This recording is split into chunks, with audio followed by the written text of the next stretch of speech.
Foundations of a good LinkedIn profile for business. Maybe your LinkedIn profile was created a few years ago and hasn't been updated since. Have you been using LinkedIn as your online CV? Do you want to use LinkedIn to win business and raise your profile online? If so, you need to start with the foundations.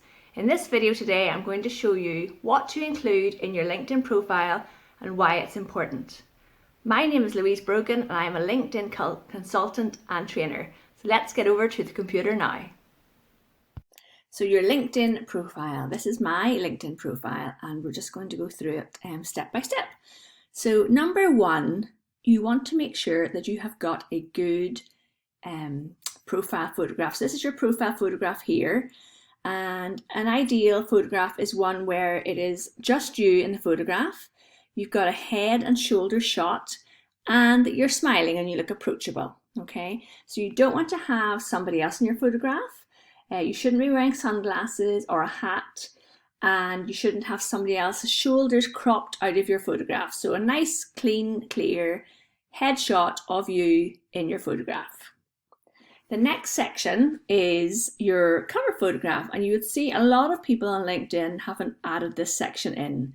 So if we click on the little pencil to add the section in, it will tell you it's about 1600 by 400 pixels recommended on this side, and this is where you'd upload your cover photograph. So it could be an image of the town that you live in, it could be your company logo, and it really depends what you're using LinkedIn for. Okay, so once you've got your photograph sorted out, the next section is going to be your headline, and your headline is this bit here. So your headline is really important on LinkedIn because it's what people look at first when they check out your profile. It's also, if you're commenting on somebody else's profile, it's what other people see first. And it really is the thing that attracts somebody to click on your profile to find out more about you. So you want to write in here really what it is that you do, potentially who you do it for, how you help people, and what you want to be known for. So mine is LinkedIn consultant, podcaster, speaker, LinkedIn trainer. If I was geographically located and only working with people on the island of Ireland, then I would have something in there about Ireland. Okay, so it could be UK and Ireland LinkedIn trainer, but because I work with people from all over the world, that's why I don't have any mention of my location in this section. So this whole piece makes up your profile: headline, photograph, cover photograph. And those are really important sections. The next bit then is your about section. So the about section is really the summary about what you do and who you do it for and how we can reach out to work with you. So it's a summary. I start off with talking really about how to help my clients. Then I go into the ways people can work with me.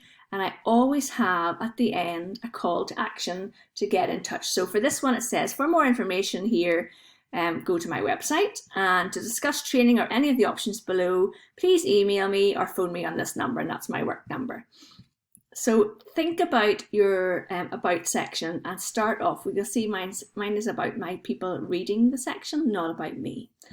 Okay, so it's all about how you can help people who want to reach out to work with you. Number 4 is your featured section, and this is a relatively new section in 2020. So the featured section is where you can add in articles, links to your favorite article you've posted on LinkedIn, links to a post that you've put on LinkedIn, links to your websites, links to your speaker reel. So you'll see I've got the links to articles I've written for Social Media Examiner. I have got YouTube video links. I have links to articles I've written on LinkedIn. I also have my speaker reel here, and I have a picture of me speaking at an event in California, and then I have a link to my podcast at the bottom. So you can decide what you want featured on your profile. The section below, this is your dashboard, which only you will see, and when you have written your profile and optimized your profile, these numbers will start to go up. So you can see that 845 people have viewed my profile, and because I've written my profile for my ideal clients, I am appearing in search appearances under the terms of people that people are looking for me on. Okay, your activity is the next section, but it's not something you edit here. The next bit you edit in your profile is your experience section. So make sure this is filled out with the experience that is relevant to what you are doing now. So you do not have to put in here every job that you ever did. This is not your online CV. I have listed my current business, my volunteering experience here for Lean In, a mentoring role that I had, my ICT project manager role, which was probably my longest job. I was there for 9.5 years, and literally 2 lines of what I did in that business, in that company. And then my first graduate job, 2.5 years, working as a software engineer. So these pieces are in because they give me credibility that I have been working in and around IT and computers for a long time. What you don't see in here are the temp jobs that I did, the 6 months customer service jobs I did in a call center to raise money to go traveling, the work that I did when I backpacked around Australia for a year. You know, that stuff is not relevant to what I'm doing now, and it doesn't matter about having gaps in here because it's not your online CV. Okay, after your experience section, you have got your education section, so connect through to any qualifications that you have. Then the volunteer experience section. Then below that, you've got skills and endorsements. So you want people to endorse you for the skills that you have. And one way to get more endorsements is by actually endorsing your own network. You can add up to 50 skills in here, but you want to highlight the top 3 skills that you have and pull them up to the top, okay? The next section, which is really important, I think, is your recommendation section. So when you finish working with somebody or you've completed a project, make it part of your tick list that you send out a recommendation request to the person that you've worked with. Because we can talk about ourselves all day long, but when somebody else sends the recommendation, it means a lot more to your clients and customers. So you literally ask for a recommendation.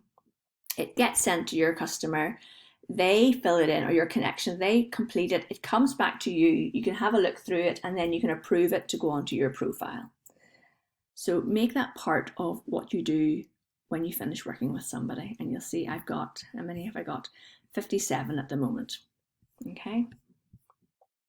Then the next step is your accomplishments. So if you have any qualifications or courses that you've done, any honours or rewards, if you speak any languages, and any organisations that you are part of. Down the bottom then, LinkedIn will show people the interests that you have, and these are actually pages and companies that you've decided to follow on LinkedIn show up down here in your interests. So I hope you find this useful, and I hope that it inspires you to go and update your own profile on LinkedIn. If you would like some help with that, then please do reach out to me.